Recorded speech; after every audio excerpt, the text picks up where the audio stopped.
أعطيناك الكوثر فصل لربك وانحر إن شانئك هو الأبتر صدق الله العظيم وصدق رسوله النبي الكريم ونحن على ذلك لمن الشاهدين والشاكرين والحمد لله رب العالمين.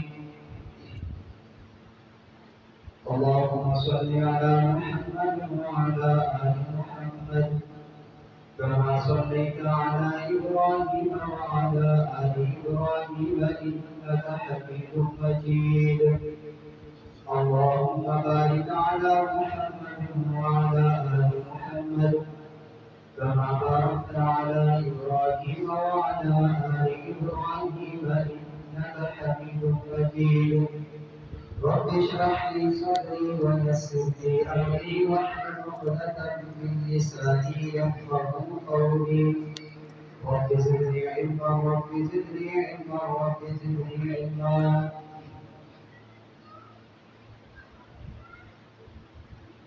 کرام قدر حضرات، سامعین، حضرات علماء کرام،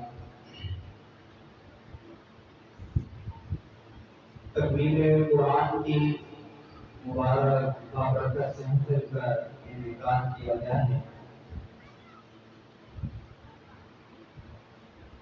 قرآن مجید فرقان حمید کی فضیلت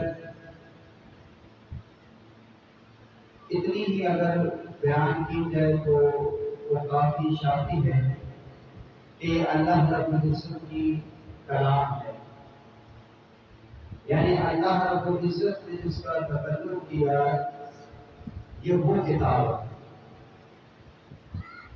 کہ اس کی نسبت وہ اللہ سبحانہ و تعالیٰ کے ساتھ ہے۔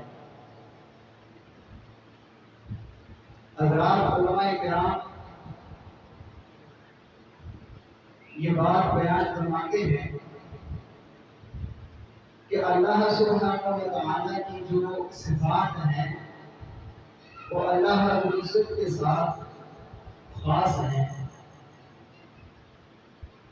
کلام بھی انہی صفات میں سے ایک اللہ سبحانہ و تعالیٰ کی صفت ہے،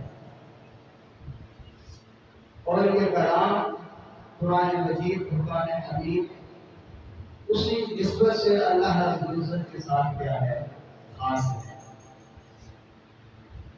مجھ سے پہلے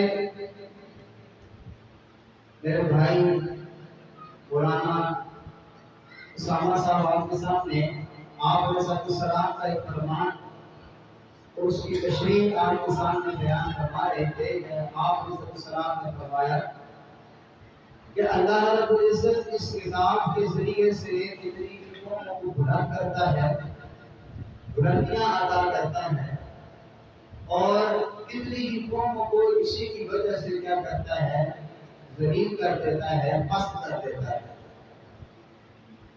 آسان انداز اس کو بیان کیا جائے تو بلندی انہی کو ملتی ہے کہ جن کی نسبت، جن کا تعلق، جن کے اخلاق و اعمال اس کتاب کے مطابق ہو جاتے ہیں، تو اللہ رب العزت کو کیا کرتے ہیں، بلندیاں عطا کرتے ہیں۔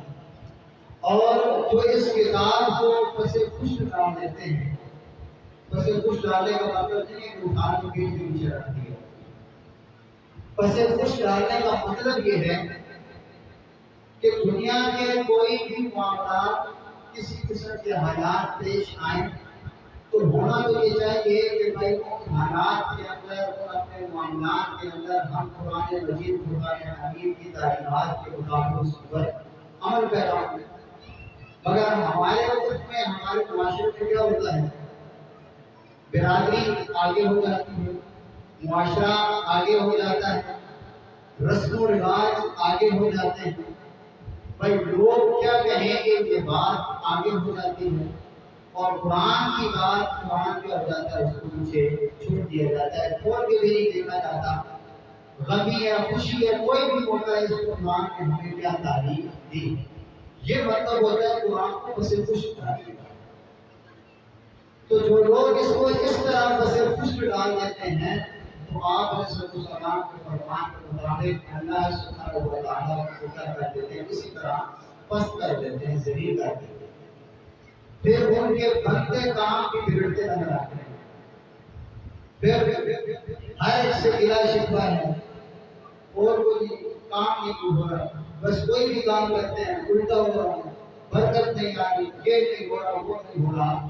تو بجائے اس کے گلے شکوے کرنے کے ذرا بتا اپنے آپ کو تو بولے کہ بھائی وہ وجہ آخر کیا ہے کہ جس کی وجہ سے میری سیدھی ڈیوٹی ہوتی چلی جا رہی ہے. تو وجہ ایک ہی ہے فرمان مصطفیٰ صلی اللہ علیہ وسلم کے مطابق کہ قرآن کو کیا کیا ہوا ہے، پیچھے پیچھے رکھا ہوا ہے، معاشرے کو، برادری کو، قوم، قبیلے، کنبے کو آگے رکھا ہوا ہے. بس یہ کیا ہے اس کی وجہ. میں نے آپ کے سامنے قرآن مجید قرآن حمید کی مختصر سے چھوٹی سی صورت تلاوت کی ہے. مختصر اسی کو بیان کروں گا، اس کے بعد اصل بیان کو جو کچھ نازل کا ہے وہی آپ کے سامنے اپنی معروضات پیش کریں گے. اللہ سبحانہ و تعالیٰ نے فرمایا اتنا آفرینا کالکوثر، اے میرے حبیب، اے میرے محبوب، ہم نے آپ کو کوثر عطا کی. کوثر کی تشریح تفسیر کے اندر علماء مفسرین کے مختلف اقوال ہیں. کسی نے کوثر سے حوض کوثر کو مراد لیا، کسی نے کوثر سے مراد شریعت لی ہے، کسی نے کوثر سے مراد اصحاب کی جماعت کو مراد لیا ہے. کوثر کا معنی اردو میں خیر کثیر، ڈھیر ساری خیر اور برکتیں ہم نے آپ کو عطا کی ہیں. تو ہر مفسر نے اپنے ذوق کے مطابق اس کوثر کا کیا کیا ہے، معنی کیا ہے. کسی نے حوض کوثر مراد لی، کسی نے شریعت مراد لی، کسی نے صحابہ کرام کی جماعت مراد لی، کسی مفسر نے اس سے قرآن مجید کو تعمیر مراد لیا. یہ سراسر خیر و برکت ہے کہ ہم نے آپ کو یہ خیر کثیر عطا کی ہے. برکتوں والی کتاب، خیر والی کتاب ہم نے کہتی ہے آپ کو عطا کی ہے. اس کتاب کا خلاصہ، لب لباب، نچوڑ کیا ہے؟ وہ خیر کثیر یہ کتاب کیوں ہے؟ کیونکہ یہ کس بات کی، کس مسئلے کی دعوت دیتی ہے؟ مسئلہ کو ربی کا بنتا ہے کہ عبادت مالی ہو، جسمانی ہو، کسی بھی طرح کی مالی کوئی بھی عبادت ہو تو کس کے لیے ہوتی ہے؟ اللہ سبحانہ و تعالیٰ کی ذات کے لیے. اللہ کے سوا وہ عبادت کسی اور کے لیے نہیں ہوتی.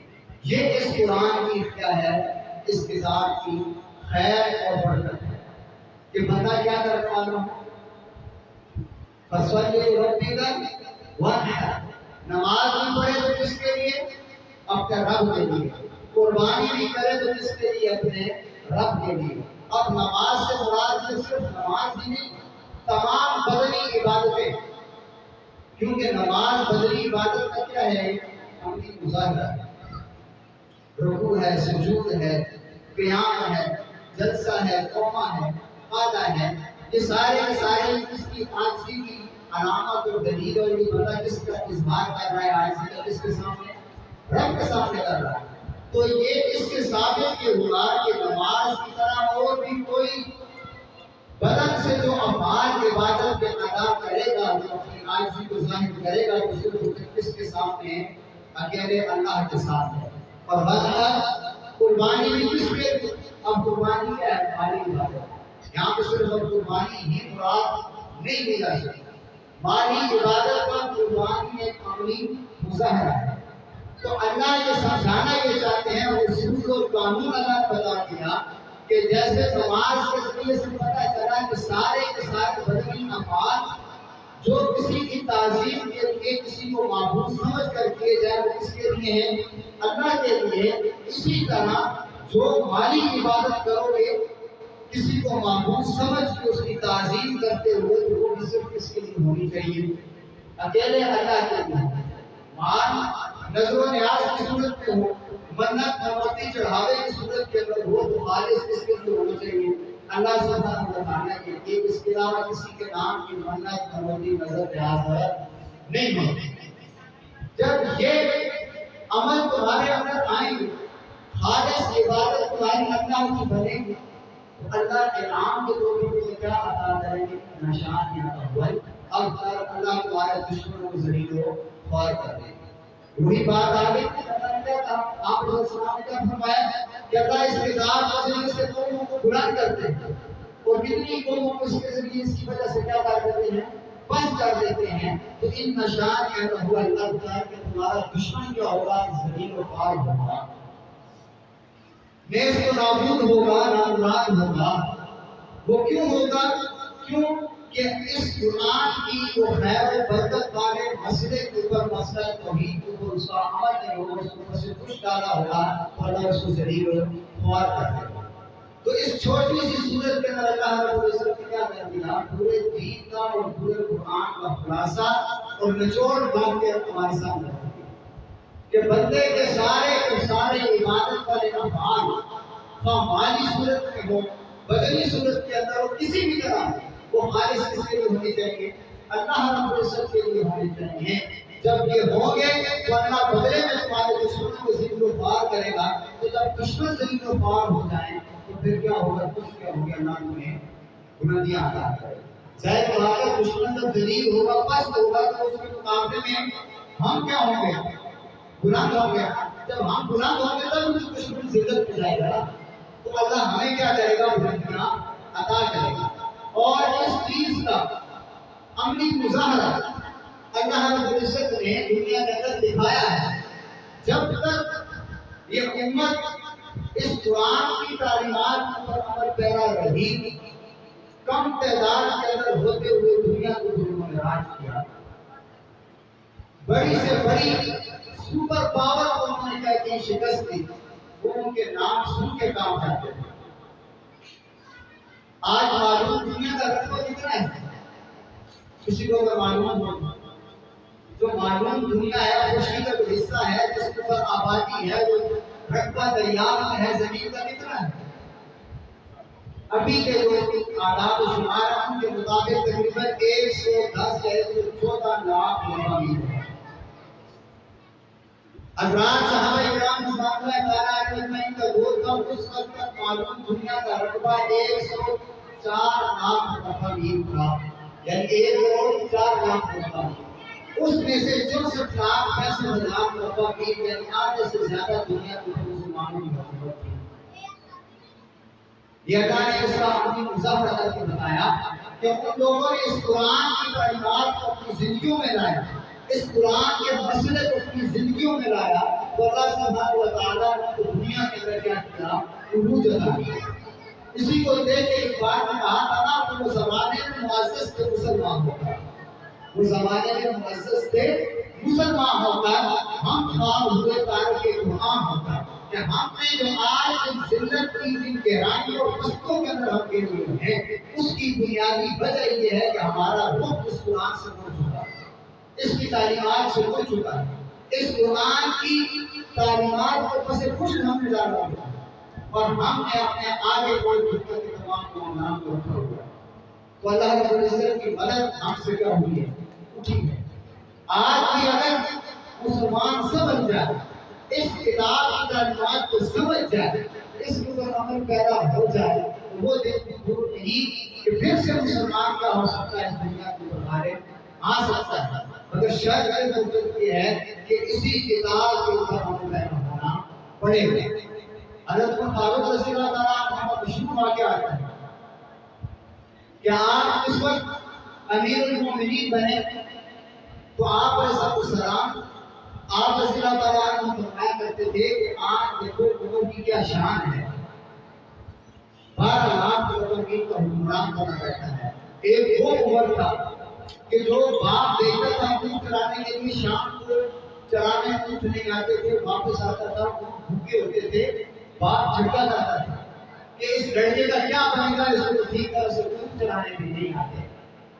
تو آپ فرمایا کرتے تھے کہ اس قرآن کی اس تعلیمات کی برکت تھی کہ آج اگر وہ جو کل اونٹ نہیں چلا سکتا تھا، آج اللہ نے اس کو کیا کر دیا؟ انسانوں کو حکمران بنا دیا، اور وہ 12 لاکھ مقامین کو حکمران بنا ہے۔ اور کیسا حکمران بنا ہے؟ تعلیم اللہ علیہ وسلم سیدنا فاروق رضی اللہ عنہ کا دور عدالت سے بھرا ہے، نہ انصافی کا شائبہ تک نہیں آ سکتا. عدل و انصاف سے بھرپور وہ حضرت فاروق رضی اللہ تعالیٰ عنہ کا دور گزرا ہے. اس کی کوئی نظیر بات کے دور میں مل نہیں سکتی، آج تک نہیں مل سکتی. ایسا جو حضرت سیدنا فاروق اعظم رضی اللہ تعالیٰ عنہ کا تھا، وہ کس کی برکت سے تھا؟ اسی قرآن کی برکت سے. تو آپ علیہ السلام کا فرمان کیا تھا؟ جو میرے بھائی نے پڑھا اس کی تشریح میں نے بھی آپ کو بتا دی. اس کو پلے باندھ لو گے، کسی کو اپنے ذہن میں آپ پیوست کر کے اپنے دل و دماغ کو دے گے تو میرے بھائی آپ یہاں بیٹھنا کیا ہو جائے گا؟ آپ کی ہو جائے گا. وہ کیا ہے کہ اللہ رب العزت اس کتاب کے ذریعے سے کتنی کو بھرتیاں عطا کرتا ہے اور کتنی کو پورا کرتا ہے. پستیاں ذلت کی گہرائی پر رکھنے کرا جاتا ہے. دعائیں کہ جو کہا سنا اللہ رب العزت ہم سب کو اس پر عمل پیرا ہونے کی توفیق عطا فرمائے اور اس قرآن کو صحیح معنوں میں اپنی زندگی میں لانے کی توفیق عطا فرمائے. وآخر دعوانا